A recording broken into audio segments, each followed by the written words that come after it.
Today I am not someone with any loftier ambitions than to not be one of the three you check in what is your least favorite presentation. I gotta say, when you're sitting at a table being introduced and you see this staring at you, that is nerve-wracking. So I will do my best in the next 15 to 20 minutes. I'm not trying to make box one, I just don't want to make box two. So Stuart did a wonderful and very kind job of introducing me, but I thought I'd just give you a little bit more perspective on who am I and how I ended up here. I started my career in the private sector and had worked in the private sector the whole time before joining SBA. I worked at a consulting firm and did a lot of work both with public sector clients and private sector clients in the area of purchasing and supply chain management. I did a pro bono project, or the firm did, for the governor of Maine back in 2008. Maine is a slightly older, poorer state. They were feeling the recession coming in. The governor said, hey, is there anything that we can do to capture private sector best practices to make our government operations more efficient before we have to start making really tough choices around laying people off, cutting programs and services, and that sort of thing. So we put together a council of business leaders in Maine chaired by Karen Mills. And I met her through that. We did a lot of good work, had a lot of fun. It was just super rewarding. You know, I really liked a lot of my private sector clients as well, but there was just something a little bit extra cool about going home at night knowing that, yes, we saved $250 million in annual spend, which is cool anywhere, but it wasn't for, you know, some random big company, but rather for a bunch of taxpayers, for people, and it was going to have a real impact on people's lives. Went on, continued to do a few more projects. The president asked Karen to run SBA. She gave me a call and said, Joe, I've got a tremendous opportunity for you. You can get paid less than half as much as you make now, work just as much as you do now, travel more than you do now, pick up your family, move to DC. I said, I'm in. So I don't know as I should be giving anyone advice on career growth and the next generation of government leaders especially, but I did want to give you that little context. I worked at SBA from March of 2009 through last winter when Jeff Zients, who's the acting director of OMB and the president, asked me to come over to lead procurement for the government overall and succeed Dan Gordon, who just done a tremendous job reining in some of the excesses, but also promoting some of the innovation and entrepreneurial spirit among our contracting officers and all of the key stakeholders we have in our acquisition community. Why do I think procurement's cool? Why am I jazzed up about this job? The money. It's $500 billion a year. You know, all the programs that you guys work with and know of that are real sexy drive a fraction of $500 billion a year. And that's what, you know, the acquisition community and the procurement community have to do a good job overseeing. One out of every $6 of government spends goes out to a government contract. The cool thing about that is you don't have to get things all the way to perfection. If we can work hard and make incremental improvements, it makes a huge difference. You know, think about that. It's like, oh, we got things 2% better. That's $10 billion better. You know, that's the equivalent of staying out of that box 2 check mark. And that's, you know, really the key thing. How do I approach it, though? I approach it basically in the same way I approach anything in my professional careers. Fact-based, data-driven analysis. Could not be harder in this town to, you know, stay out of the, you know, constant political push and pull. But, you know, if you really want to drive results, that's one of the key things you have to do. You have to say, okay, what is the problem we're trying to solve? You know, that's the first thing in any problem-solving process, identification. Then you got to split it apart into its component parts. You got to disaggregate it. You got to analyze what's going on, and then synthesize what you're going to drive against. And the same pattern recognition that I developed in consulting is what I'm able to apply and try to improve the procurement process. The other thing that I brought with me from consulting is a strong disdain for PowerPoint, so you will see no slides during my presentation. Thank you. But, you know, it's also just, I can clearly affirm for all of you that if you have kind of an attitude of, I'm going to put my head down, I don't really care as much who gets the credit, I just want the right answer, I just want to solve this problem, you can get a lot of really good stuff done. And, you know, I found that to be true over the last few years, certainly at SBA and now OFPP, getting to work with all the great agencies. It's really great. I'm not a lifelong Fed, like I said. I'm more likely to buck the system than to use it as an excuse for not doing something. But even then, the bureaucracy creeps in from time to time, including when I was reading on the website that under dress code for this, it said, honestly, wear whatever makes you most comfortable to learn, talk, and think openly. So I turned to somebody on my team, and I was like, Nick, does that mean I can ditch the tie and suit jacket? He's like, no, sir, you have to wear a suit. I'm like, okay, well, I'm going to wear a suit then. But I tried, and I thought about it.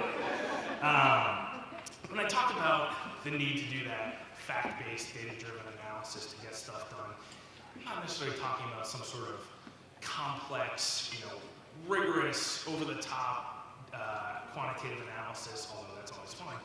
I'm just saying, when you make decisions, or when you guys are talking to folks that you're trying to convince of a viewpoint, whether within your organization or without, it's a lot better if you say, look, here are the facts, here's what we did for analysis, and here is the result. Here's the recommendation I have based on it. As opposed to, I think we should do this, or I've heard that we should do that, or Senator X says we should do that. Those are all fine, but when you have a conversation in this town, it's more likely than not to be a 51-49 call either way, whatever you're trying to get done.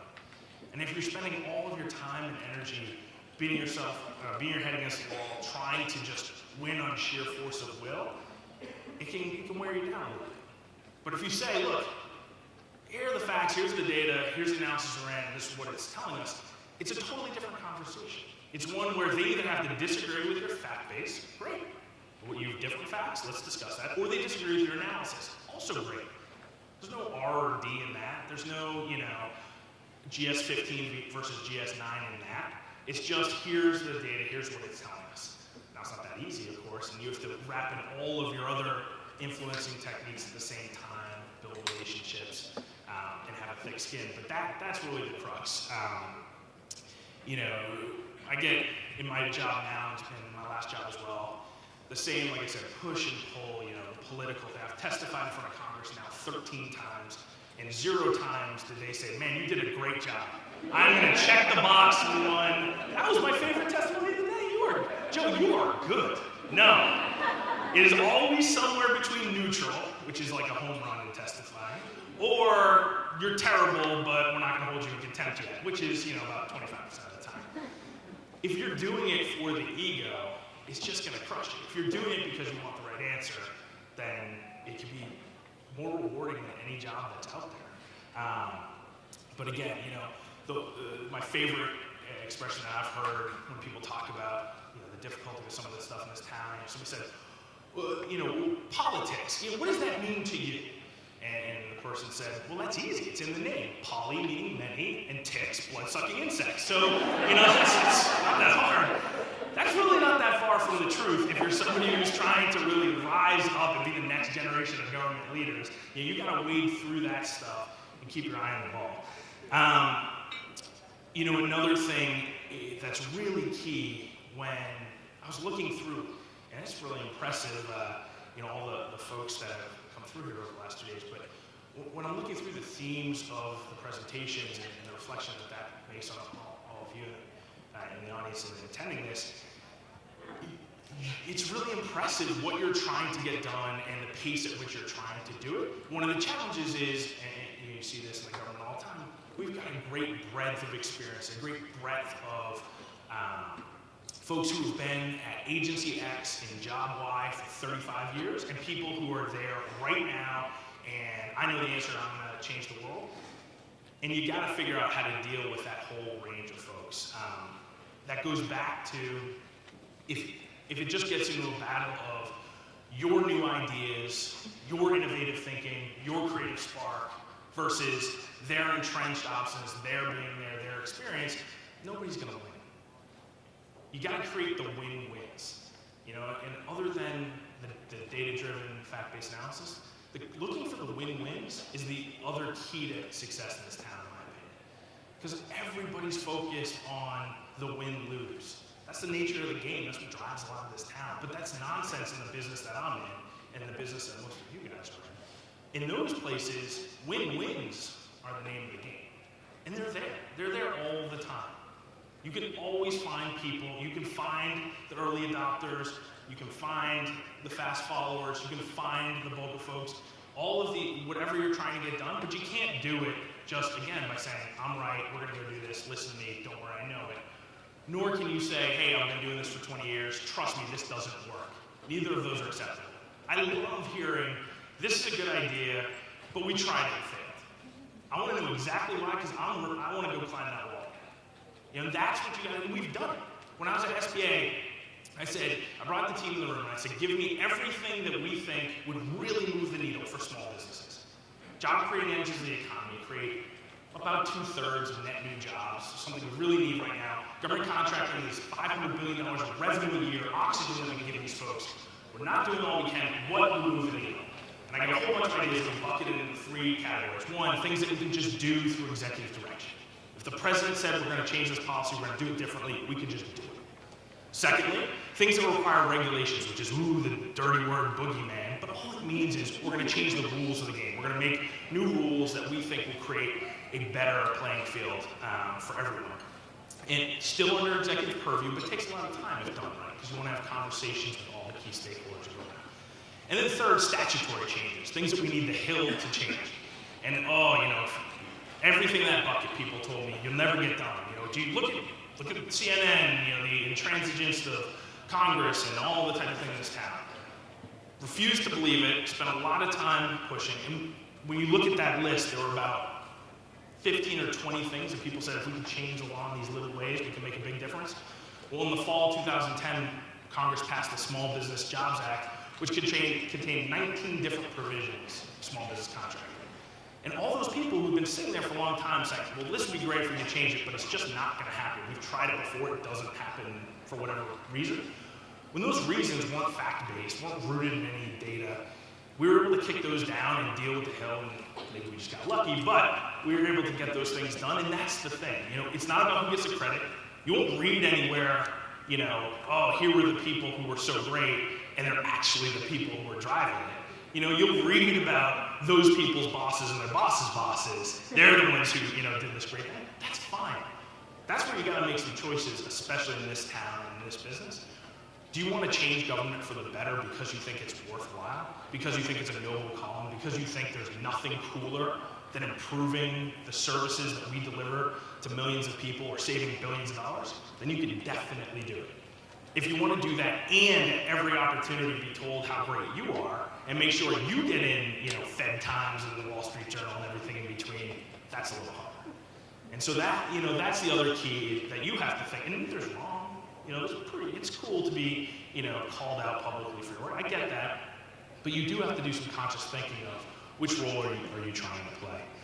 I want to do 2 more quick things before I turn it over to my more impressive, successive speaker. I was really hoping I'd go last. That would almost ensure I didn't end up in the box too. But when I saw who the biographies of the 2 folks would be following me, I was a little bit more scared.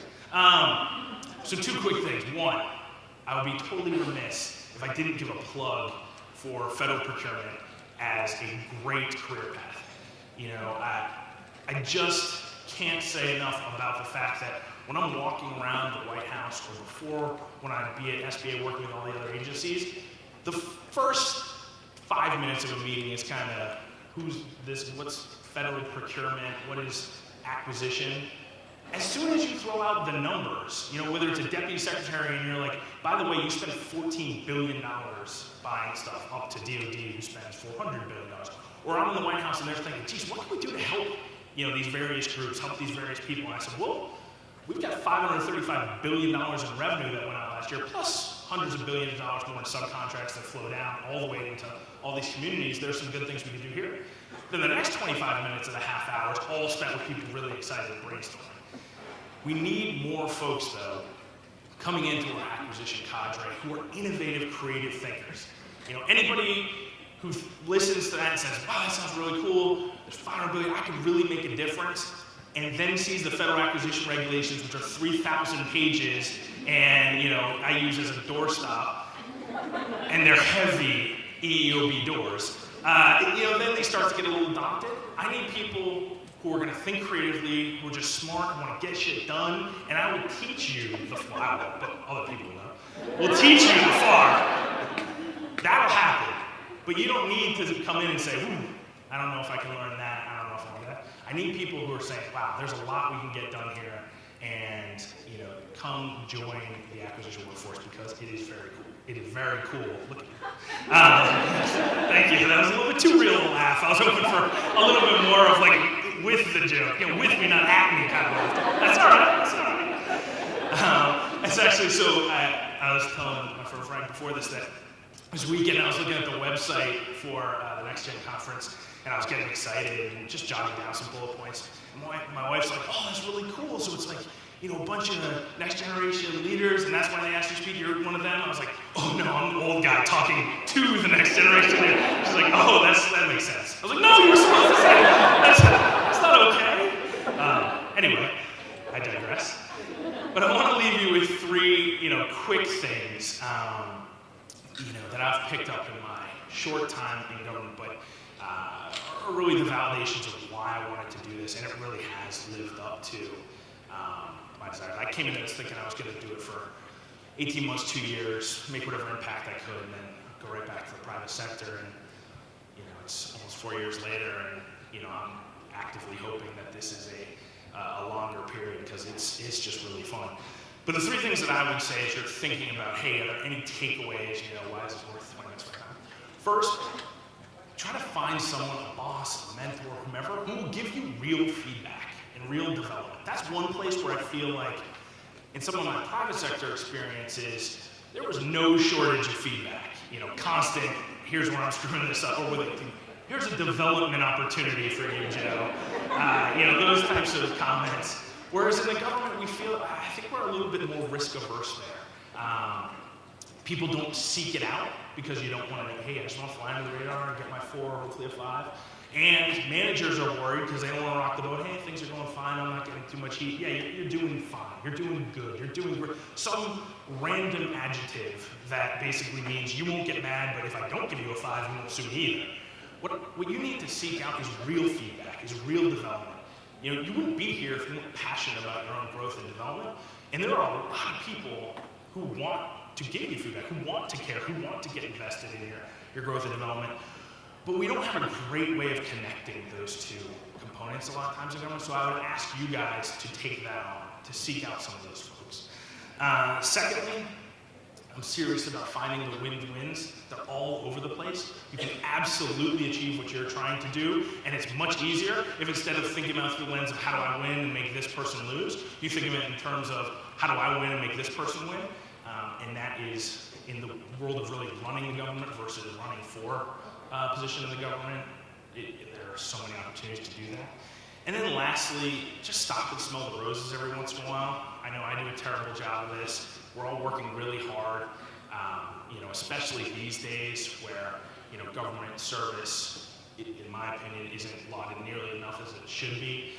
Taking time to step back and say, wow, what I do is really important. What I do really has an impact. What I do is a true public service. There's a reason they call it that. I don't care what cranky people write in the press. I'm telling you, I've been here for the last 4 years and I've watched thousands and thousands of dedicated public servants do their job, and I know our country's better because of it, and I know it would be a lot better if a bunch of young next generation government leaders continue to stick it out, continue to push hard, continue to be innovative, and make the government run as well as it can. So with that, I'll say thank you very much for having me, and keep it going.